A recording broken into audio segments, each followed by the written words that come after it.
Assalamualaikum warahmatullahi wabarakatuh.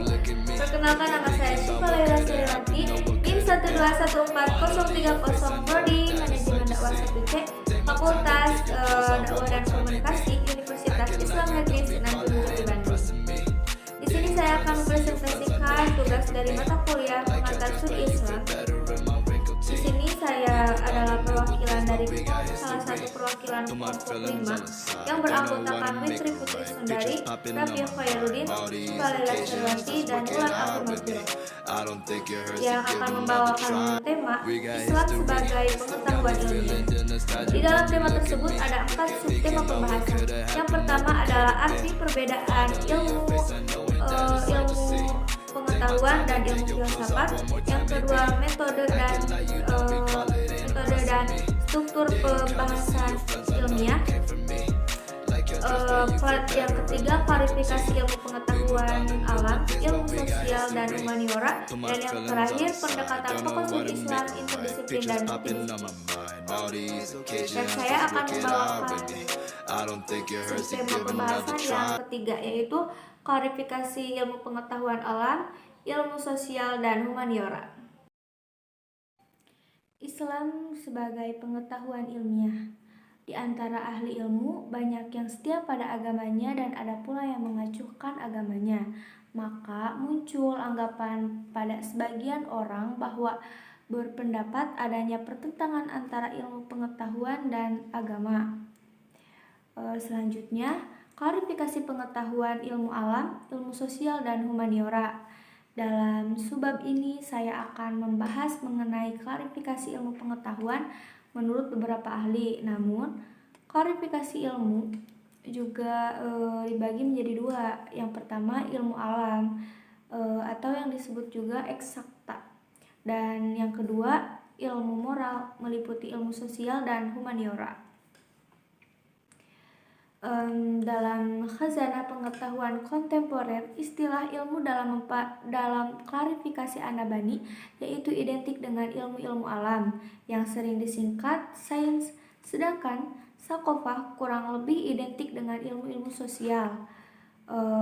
Ada pula humaniora, menurut Elward, adalah seperangkat sikap perilaku moral manusia terhadap sesamanya yang meliputi filsafat, moral, seni, sejarah, dan juga bahasa. Berkaitan dengan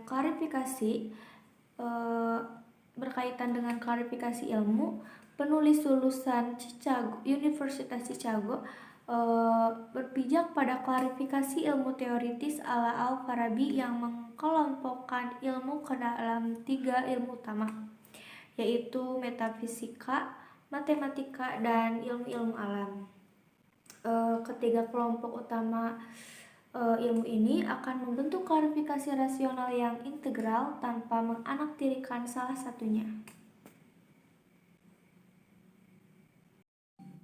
Adapun klarifikasi ilmu-ilmu praktis, filsuf Muslim juga membagi menjadi 3 jenis, yaitu etika, ekonomi, dan politik. Sementara itu, menurut ahli dari Malaysia mengklarifikasikan ilmu pengetahuan sebagai berikut. Ilmu yang sifatnya periksa dapat dibagi menjadi 2 cabang besar, yaitu ilmu alam yang bernyawa seperti biologi, kedokteran, dan sebagainya. Adapun ilmu-ilmu yang tak bernyawa seperti kimia, fisika, astronomi, dan sebagainya. Ungkapan-ungkapan perasaan atau rasa orang saat berinteraksi antar sesamanya membuahkan ilmu yang berinteraksi itu sendiri atau ilmu bahasa, dan ilmu-ilmu sosial seperti filsafat, sejarah, politik, psikologi, ekonomi, administrasi, hukum, antropologi, sosial, demografi, dan sebagainya. Oke, di sini akan membahas bagaimana klarifikasi ilmu pengetahuan alam, ilmu sosial dan humaniora, dan apa tujuan untuk mengetahui klarifikasi ilmu alam, ilmu sosial dan humaniora. Jawabannya yang pertama dimulai dari ilmu pengetahuan alam. Ilmu pengetahuan alam adalah ilmu yang mempelajari tentang fenomena alam, hubungan agama Islam dalam bidang alam. Islam bersikap terbuka dan selektif. Dari satu segi Islam terbuka untuk menerima berbagai masukan dari luar, tetapi bersamaan dengan itu Islam juga selektif, yakni tidak begitu saja menerima seluruh jenis ilmu alam yang tidak sejalan dengan Islam.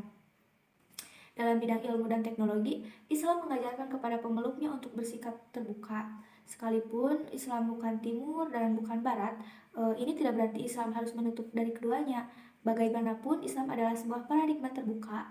Ia merupakan mata rantai peradaban dunia, ilmu dan teknologi.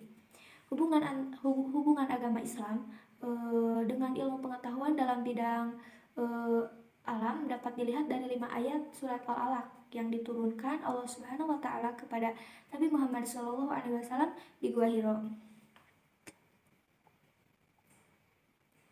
Yang kedua, ilmu sosial, yakni ilmu yang mempelajari perilaku manusia dalam kehidupan bersama. Sifat-sifat ilmu sosial itu spesifik karena disertai kajian mendalam. Ilmu sosial merupakan terjemahan dari social sciences. Di antara ilmu-ilmu sosial itu ada geografis yang mempelajari tentang kehidupan bersama manusia dalam hubungan atau interaksinya dengan lingkungan hidup mereka. Dan ada ekonomi yang mempelajari tentang bagaimana masyarakat memenuhi kebutuhan hidup mereka. Dan ada pula sejarah yang mempelajari tentang tingkah laku aktivitas manusia pada masa lalu. Dan ada pula antropologi yang mempelajari tentang interaksi antar warga masyarakat. Ada pula hukum yang mempelajari tentang bagaimana kehidupan masyarakat diatur dengan undang-undang. Dan satu lagi ada politik yang mempelajari tentang bagaimana penyelenggaraan negara dilaksanakan supaya bernegara dapat dicapai. Dan yang terakhir, yang ketiga, humaniora adalah ilmu pengetahuan yang dianggap bertujuan untuk membuat manusia lebih manusiawi, dalam arti membuat manusia lebih berbudaya. Contohnya dari teologi, filsafat, hukum, sejarah, biologi, bahasa, kesastraan, dan kesenian. Humaniora atau humanities adalah bidang studi yang berusaha menafsirkan makna kehidupan manusia dan berusaha menambah martabat kepada penghidupan badan ekstensi manusia. Menurut Elwood, mendefinisikan humaniora sebagai peringkat dari perilaku moral manusia terhadap sesamanya.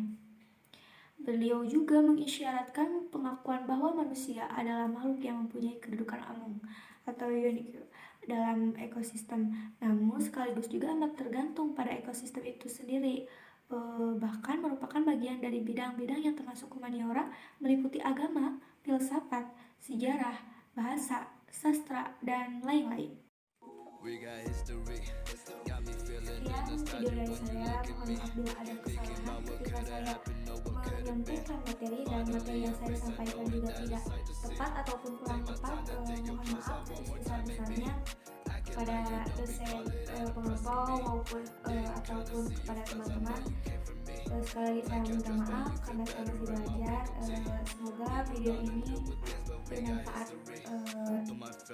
dan dari saya tetap semangat dalam mencapai cita-cita. Wassalamualaikum warahmatullahi wabarakatuh.